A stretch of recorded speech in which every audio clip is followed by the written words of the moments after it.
Розпочинаємо вечірній інформаційний ефір на каналі АТР. Я Христина Стець, вітаю вас і дякую, що ви до нас приєдналися.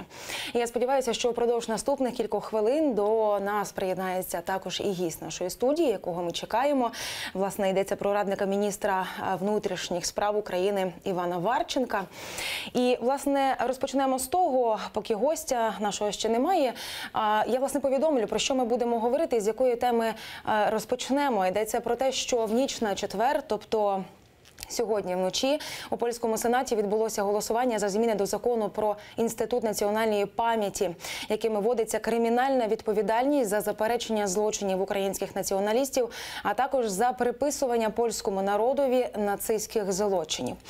Раніше, я нагадаю, 26 січня Сейм Польщі, Нижня палата парламенту, вніс зміни до закону про Інститут національної пам'яті, який забороняє пропаганду тоталітарних ідеологій і визначає злочинною участь бандерівських націоналістів у знищенні єврейського населення та геноциду громадян міжвоєнної Польщі на території Волині та Східної Малопольщі, тобто Галичини. Згідно зі змінами, порушників оновленого закону каратимуть грошовими штрафами або ув'язненням до 3 років. І, власне, тут доречно буде зауважити, що покарання за, власне, заперечення або схожі висловлювання, про які я щойно сказала, стосуватиметься особи незалежно від того, безпосередньо, де вона перебуває, чи на території Польщі, чи на території іншої країни. Крім того, згаданий закон передбачає кримінальне переслідування тих, хто приписуватиме полякам злочини нацистів, зокрема, вживатиме словосполучення «польські табори смерті». І ця частина змін до закону обурила, зокрема, Ізраїль. Прем'єр-міністр Ізраїлю Бін'ямін Нетаньяху назвав закон необґрунтованим, а Всесвітній центр пам'яті жертв Голокосту заявив, що польські законодавчі зміни можуть призвести до розмивання історичної правди про допомогу, яку німці отримали від польського населення під час Голокосту. Власне, закон є ухвалений на рівні Сенату, але для того, аби він запрацював і вже увійшов в дію і набрав чинності, його ще має підписати президент Польщі Анджей Дуда. І поки що інформації про те, що безпосередньо президент сусідньої нам держави цей законопроект поки що підписав, інформації ще немає. Маємо реакцію з боку України. Реакція видалася досить жорсткою. Пропоную зараз послухати, як на ухвалення цього, як вже назвали його у пресі, антибандерівського законопроекту, відреагував президент України Петро Порошенко. Глибоко стурбований рішенням польського парламенту. Історична правда вимагає відвертої розмови та діалогу, а не заборон. Оцінки, які містяться в цьому рішенні, є абсолютно необ'єктивними та категорично неприйнятними. Ми насамперед пам'ятаємо наші спільні перемоги і боротьбу проти тоталітарних режимів. Жодне політичне рішення не може замінити історичну правду. Ухвалений законопроект не відповідає проголошеним принципам стратегічного партнерства між Україною та Польщею. Закликаю Польщу до об'єктивності та діалогу. Тільки разом переможемо. І, власне, на ухвалення польським сенатом цього законопроекту спершу відреагувало Міністерство закордонних справ України. І заява була не такою жорсткою, як пізніше, зрештою, висловлювання очільника Міністерства закордонних справ України Павла Клімкіна. Рішення польського парламенту спрямоване не на дискусію щодо історичної правди, а побудову історії міфології. Введення в юридичну площину терміна «злочини українських націоналістів» посилює однобічні стереотипи та провокує реакцію у відповідь. Ідея визнати якісь нації злочинними веде в нікуди. Завжди виступали і будемо виступати за рівноправний діалог і стратегічне партнерство з Польщею, але не сприймаємо мови заборон і обмежень та поділяємо занепокоєність наших міжнародних партнерів щодо згаданого закону. Готові до об'єктивного діалогу і спільно вивчати факти, а не міфи. І, власне, більше про це поговоримо з гостем нашої студії. Раді вас вітати в нашій студії. Радник міністра внутрішніх справ України Іван Варченко. Пане Іване, раді вас бачити. Глядачам вже дещо ми розповіли, власне, про те, з чого я хочу розпочати. Можливо, не зовсім це є профільною вашою тематикою. Це законопроект, поки що це не законопроект, який ухвалив польський Сейм в ніч безпосередньо на 1 лютого. І як його вже назвали у пресі, це такий антибандерівський закон. Йдеться про криміналізацію ідеології, чого, зрештою, вже дуже давно не було, на такому пострадянському просторі, зокрема.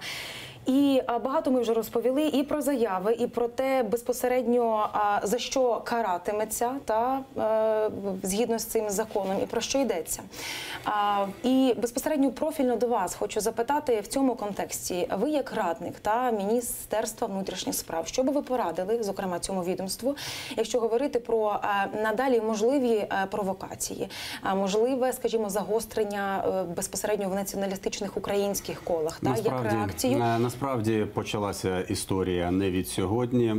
Насправді, на жаль, є в Польщі на сьогоднішній день серйозна дискусія в суспільстві, і частина політикуму польського реалізовується за рахунок того, що продукує отакі антиукраїнські меседжі спрямовані на конфлікт з українцями, таким чином, можливо, здобуваючи голоси певної частини поляків, але разом з тим граючи на полі ворога України, притом з розумінням того, що Україна зараз справді знаходиться на лінії фронту між Росією і цивілізованою Європою. І насправді питання, наскільки ми його спостерігали, на рівні вже дипломатичних структур України, Польщі вирішувалося, не вирішено на рівні керівників держави. На сьогоднішній день я бачу один варіант вирішення – спокійно, без істерики, говорити про це на рівні Європейського Союзу, на рівні структур правових і політичних Європейського Союзу. Що стосується можливого української реакції на цю ситуацію, українці мудрий народ. Насправді ми розуміємо, що Польща була, є і дуже сподіваємося буде партнером України в тій війні, яку Україна зараз веде. І ми сподіваємося, що вистачить зараз і здорового глузду, і розуміння у поляків, у дружнього нам народу з тим, щоб не загострювати цей конфлікт. Ми так само сподіваємося, що в українців не буде ентузіазму додатково загострювати цю ситуацію. Ми будемо навпаки пропонувати суспільству дуже адекватний і дуже раціональний спосіб діалогу. І спосіб діалогу в тому числі з поляками. Ну, якщо будуть порушення громадського порядку з боку окремих політичних сил, я вважаю, що ці порушення будуть грати якраз на руку ворогові, а ворогом у нас зараз є Російська Федерація. А якщо говорити про превентивні заходи та про роботу на випередження, чи є зараз сенс? А превентивні заходи ми пояснюємо суспільству, що варто жити все-таки питаннями актуальними для України, варто робити те, що робить нас сильнішими. Сильнішими перед тими викликами, які на сьогоднішній день. І кожен свій крок, відповідно, зважувати. Особливо, якщо він лежить десь на межі, скажімо, закону, так? Десь на грані лежить. Зважувати, чи додасть він сили Україні, чи додасть він сили українцям в усіх тих проблемах, які у нас є, і відповідно тоді вже діяти. Отак ми рекомендуємо, а всі інші рекомендації я раджу читати в Кодексі про адміністративні правопорушення, Кримінальному кодексі України. Я навіть говорю не про ці превентивні заходи, а, скажімо, чи не було б доцільно, на вашу думку, посилити, скажімо, патрулювання в деяких місцях, скажімо, національної пам'яті, пам'ятників, зокрема, якщо йдеться про пам'ятники Бандери, оскільки ми вже навіть за останній рік бачили кілька випадків, коли оці, власне, важливі для українців пам'ятки нашої гідності, нашої історії, вони осквернялися. І після цього ніхто, скажімо, не знайшов цих людей, які там чи фарбами обливали, чи ще чимось. Тих людей пізніше ніхто, скажімо, знайти не може. Але чи варто в цьому випадку на випередження працювати? Чинні дійсні маршрути поліцейські, чергових груп поліцейських, спільного патрулювання з Національною гвардією, спільного патрулювання з громадянами, вони враховують місця розташування таких пам'ятників, і вони вже враховують ті, ну, скажімо так, місця, гарячі точки, або ті точки, які можуть стати гарячими, хоча разом з тим передбачити в сотнях тисяч, маючи сотні тисяч пам'ятників, передбачити, які саме оберуть люди з хворобливим мисленням для того, щоб реалізувати там якусь свою політичну уяву, достатньо важко. Зорієнтувати повністю правоохоронну систему з тим, щоб наряд поліції стояв біля кожного пам'ятника, це буде нерозумно, нераціонально і це неможливо, тому що пам'ятників значно більше. Через те ми розуміємо, що лише здоровий глузд, лише позиція суспільства, здорова і раціональна позиція суспільства, вона мусить утримати знову ж гарячі голови, у яких з'являтимуться такі не зовсім розумні ідеї, утриматися від того, щоб реалізовувати ці ідеї, оскільки таким чином покращити ситуацію в польському парламенті навряд чи вдасться. Покращити ситуацію з політичною структурою Польщі навряд чи вдасться.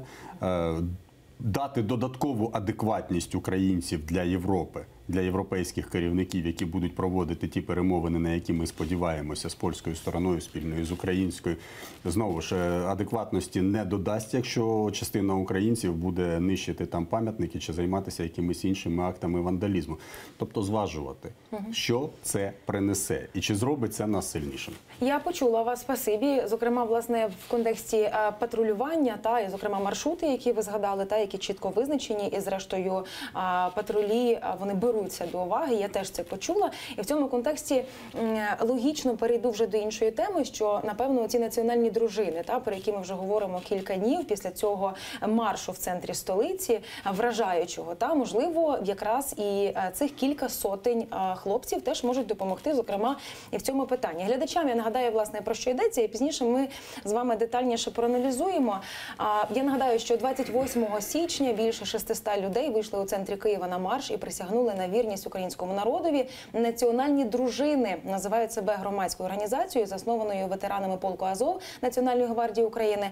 У 17-му році колишні бійці полку створили політичну партію «Національний корпус», яку очолив народний депутат Андрій Білецький, а також кілька громадських організацій, зокрема «Цивільний корпус» та «Захист і реконструкція країни». Власне, цей марш молодиків, який відбувся 28 січня в одностроях у центрі Києва, не на жарт налякав українців. І, зрештою, якщо подивитися по реакції в соцмережах і просто послухати людей в маршрутках, то підтвердження цьому можна знайти. І в соцмережах, зокрема, дописувачі почали порівнювати ходу нацдружинників з маршами нацистів у гітлерівській Німеччині. І багато почали говорити про небезпечний тоталітаризм і загрозу і ризик порушення прав людини з появою таких дружинників і так далі, і так далі. Тобто, насправді, люди, які вийшли на цей марш, вони заанонсували благородну мету. Але, тобто, цей відеоролик, який ми побачили, як це все відбувалося, зрештою, реакція суспільства здебільшого є однозначною. І мені здається, є дуже тривожне порівняння цього маршу з маршем нацистів у гітлерівській Німеччині.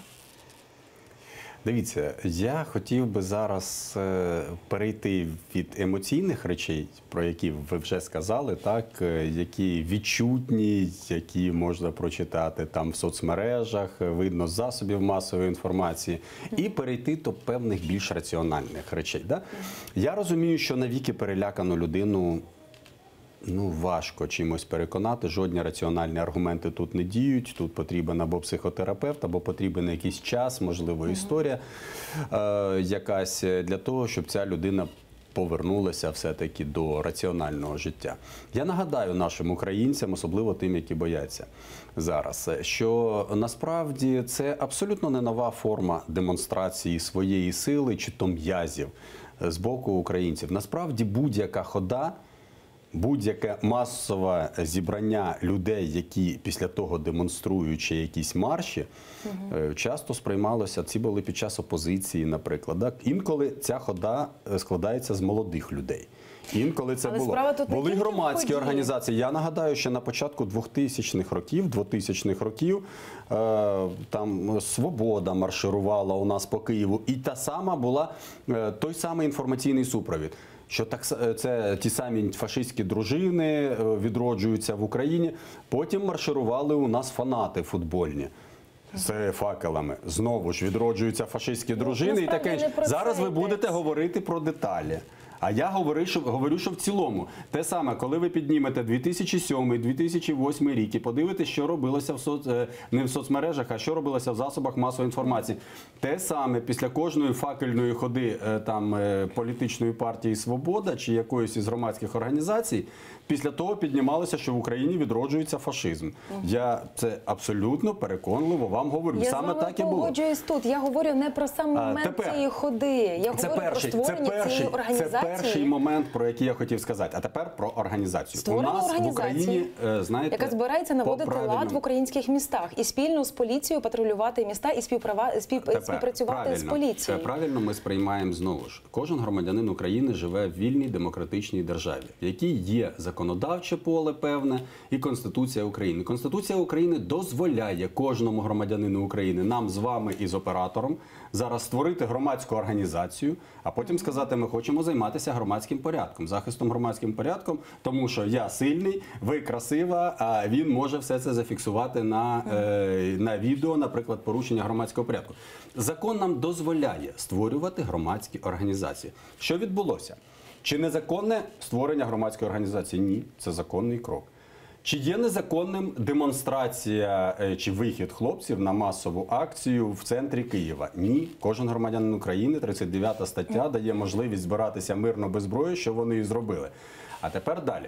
Чим побудовані, на чому будуються всі ці страхи? Всі страхи будуються на майбутньому. А що далі буде? А чого від них чекати? А що вони зроблять? І це майбутнє звучить приблизно так, як, знаєте, в тому хорошому анекдоті. Чому в тебе в 30 років дітей нема? Та ви що, народжу, а раптом дівчинка вийде, а потім вийде заміж за хто зна кого, за якогось покидька. Ні, мені здається, що ви зовсім про інші страхи зараз говорите. Ми зараз, так. Пане Іване, я власне насправді про страхи... ще нема підстав для того, щоб говорити про якісь страхи. Мають право створювати громадську організацію. Громадські організації в Україні мають право займатися частиною правоохоронної діяльності. Є, зокрема, закон України про участь громадян в охороні громадського порядку і державного кордону. І громадська організація, яка має бажання зайнятися цим видом діяльності, вона відповідно реєструється. Реєструється в органах юстиції. Після того вона йде до Національної поліції, до Національної гвардії і за територіальним принципом, тобто якщо вони створилися в Києві, вони мають укласти угоду з Національною поліцією, де, коли, як, в якому форматі вони будуть здійснювати охорону громадського порядку. Після того, згідно ж того закону, буквально кілька хвилин, я бачу, що у вас там якісь часові проміжки, вони згідно цього ж закону, якщо вони діють по закону, вони мають пройти навчання, а поліція має перевірити кожного члена цієї організації, чи не має він сам проблем з законом, коли береться за охорону. Цього не відбулося. Наразі ми маємо справу з декларацією. Тому я від цієї декларації, скажімо, у мене емоцій додаткових ніяких немає.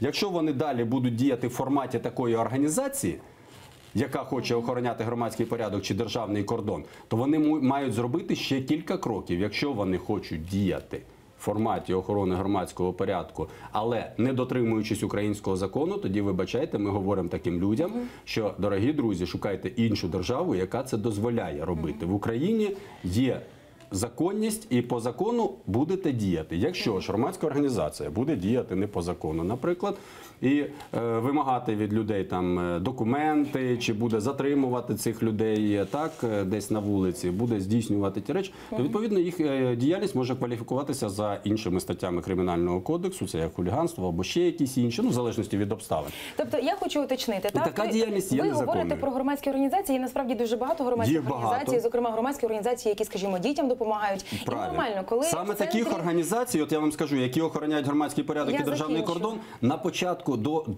до революції у нас було понад 15 тисяч, а зараз після революції створилися ще тисячі.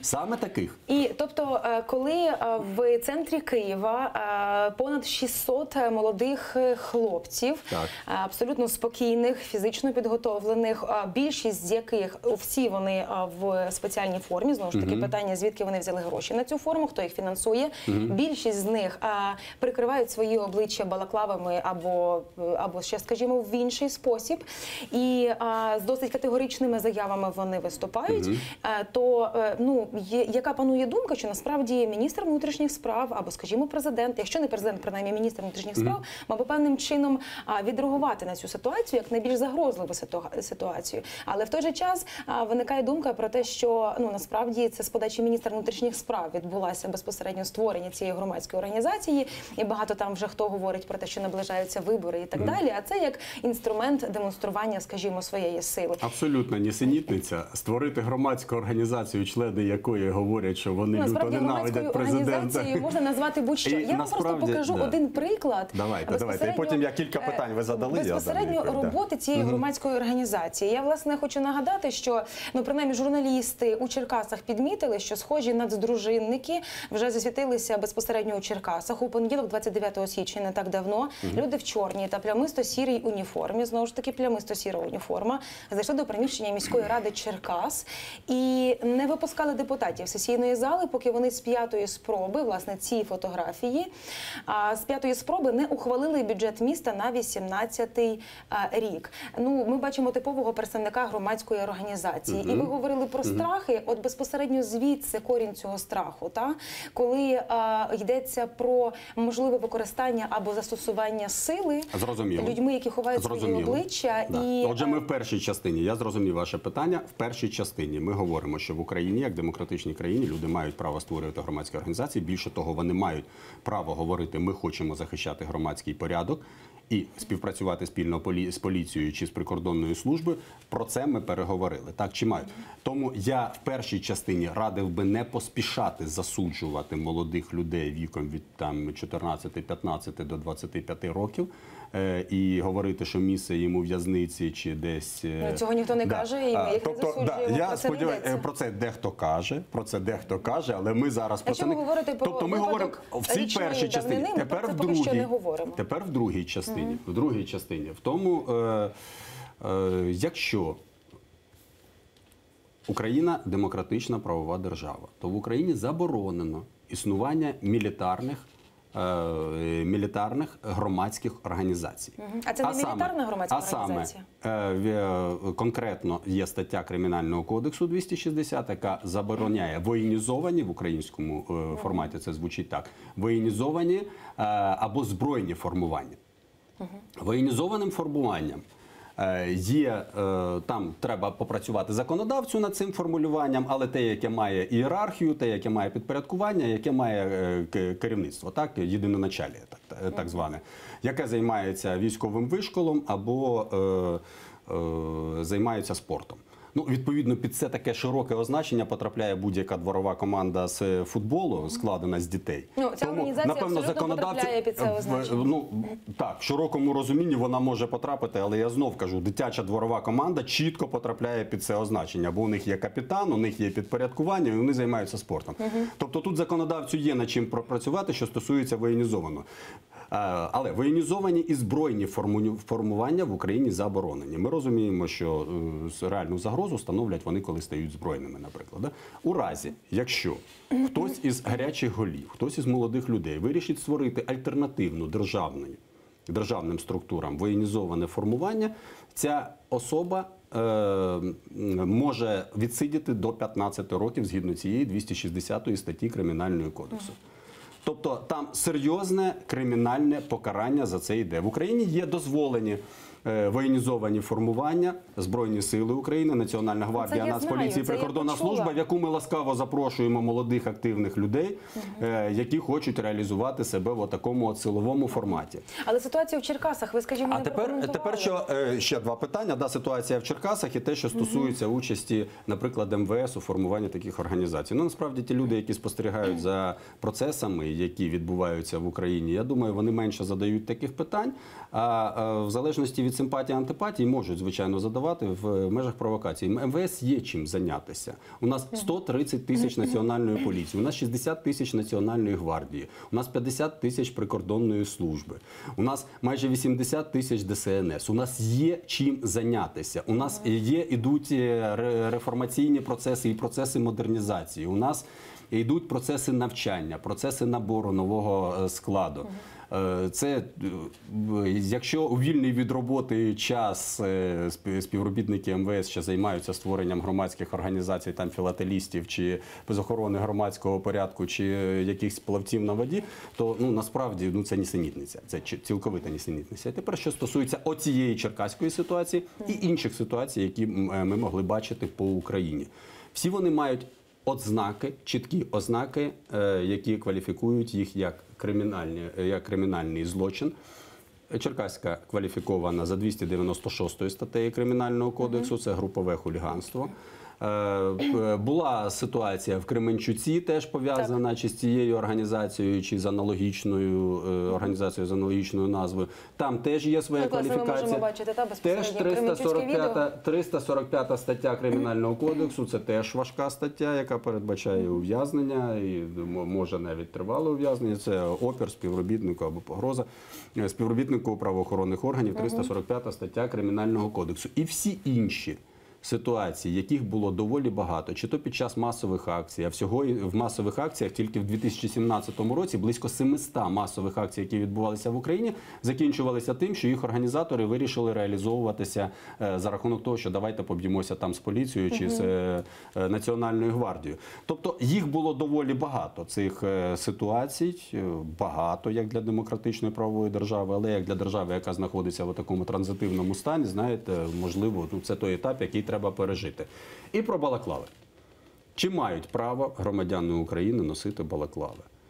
Ми мали історію свою. У 2014 році... Насправді, громадяни України мають право на все, але коли мають право... Ні, я вам скажу, мають право. Що. Мають право носити балаклави, але, як на мене, ті люди, які хочуть продемонструвати якісь свої суспільно-політичні погляди, ті люди, які хочуть свою громадянську позицію продемонструвати, то носіння балаклави – це або ознака страху, або ознака підлості, з якою вони здійснюють. У всякому разі, знаєте, ми мали історію 2014 року, пам'ятаєте, закони 16 січня, коли частина раціональних речей закидалася спеціально для того, але разом з тим, для демократичних держав світу, зараз стоїть дуже велике питання, що ті люди, які роблять чесну, порядну справу патріотичну, відповідно, вони не ховають свого обличчя, а ховають своє обличчя, можуть ховати своє обличчя або ті люди, які сповідують деякі релігійні принципи, або ті люди, які йдуть з нехорошими намірами.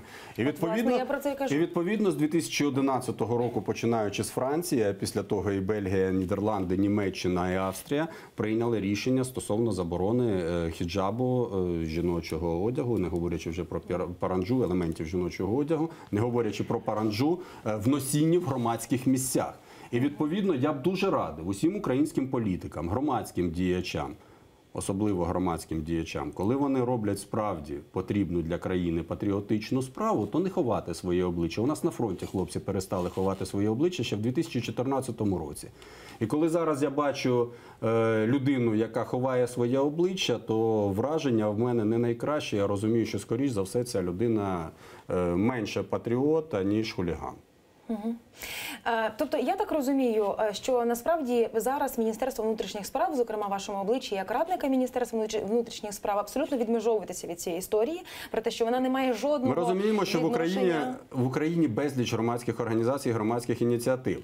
У мене колись задали ваші колеги питання, чи створите ви там спеціальний якийсь підрозділ для контролю і все таке інше. Ну це було б смішно. У нас сотні тисяч громадських організацій в Україні. Створити спеціальний підрозділ для контролю чи для співпраці з кожною громадською організацією, нам важливо, щоб кожна громадська організація і кожен громадянин діяв по закону. Якщо буде діяти не по закону, відповідно буде нести по закону відповідальність. А чи треба в цьому випадку чекати у цього моменту, якщо більш ніж 600 людей вийшли на вулицю? Ви говорили про спеціальну перевірку. Можливо, зараз варто перевірити безпосередньо, чи вони самі не мали проблем з законом, чи безпосередньо немає в них зброї, яку вони пізніше можуть використати? Дай Боже, щоб ні в якому разі Україна не повернулася до тих часів, коли люди виходять на вулицю, а ми відразу спрямовуємо правоохоронну систему на кожну громадську організацію і перевірити, чи мали вони проблеми з законом. Яка збирається навести порядок в українських містах. Збирається, от коли вона почне працювати, знаєте, цитувати, я не буду їх цитувати чи повторювати, коли вони почнуть робити дії, От тоді можна буде оцінювати. Зараз я наполегливо рекомендую, або так скажу, наполегливо рекомендую кожній громадській організації, яка хоче взятися за охорону громадського порядку, перш за все сісти і прочитати. Якщо ви хочете охороняти закон, прочитайте закони, починаючи з Конституції. І прочитати отой закон про участь громадян. І діяти згідно цього закону. Зареєструватися, піти відпрацювати співпрацю з Національною поліцією, яка в обов'язковому порядку необхідна для кожної громадської організації, яка хоче зайнятися такому видом діяльності. Інакше це незаконний вид діяльності. І тільки після того починати роботу. А те, що декларації, заяви якісь роблять, якщо ми будемо реагувати на кожну заяву декларацію, або зараз ізолювати їх і перевіряти їх до 7-го коліна, навряд чи це буде правильно. А я би хотіла зараз дещо пофантазувати і уточнити собі, бо багато хто говорить, власне, що безпосередньо створення цієї громадської організації і можливість патрулювання спільно з поліцією, не кожна громадська організація змогла би досягти, там, умовно кажучи, такого рівня, і це відбулося безпосередньо з подачі міністра внутрішніх справ. От, скажімо, зараз, якщо не брати громадську організацію, власне, національні дружини, де, власне, коріння національний цивільний корпус, національний корпус, Азов і так далі, Андрій Білецький, Народний фронт, це Арсен Аваков і так далі, і так далі.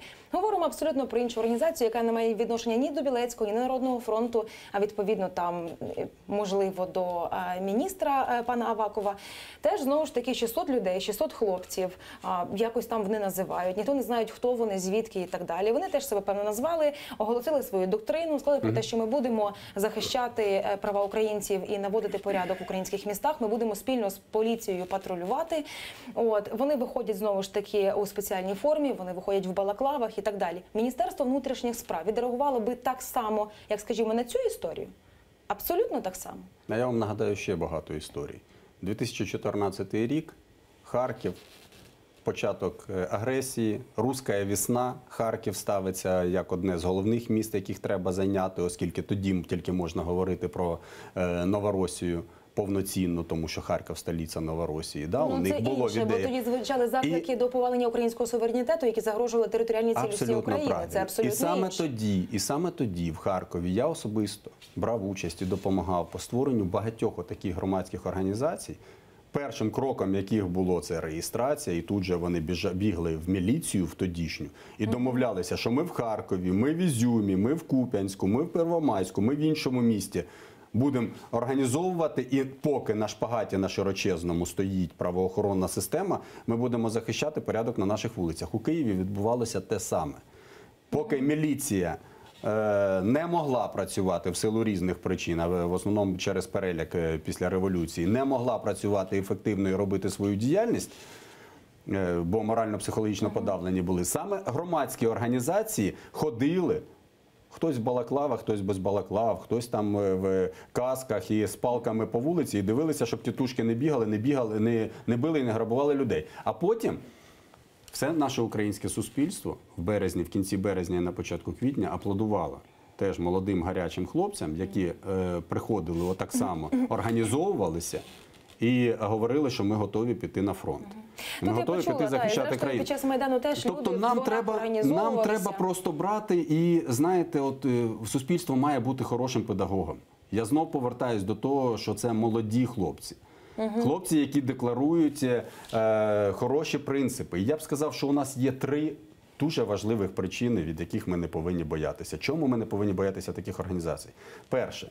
Це те, що такі організації переважно декларують патріотичні свої міркування, патріотичні мотиви, вони хочуть зробити щось для країни. Відповідно, це суспільство повинно використовувати. Журналісти і всі інші, що, хлопці, раз ви патріоти, ось правильні напрямки, в яких ви можете реалізувати свій патріотизм. І один із них, це охорона громадського порядку, в тому числі в усьому світі так робиться. Вся Європа залучає громадські організації до охорони громадського порядку, бо таким чином суспільство стає більш правосвідомим.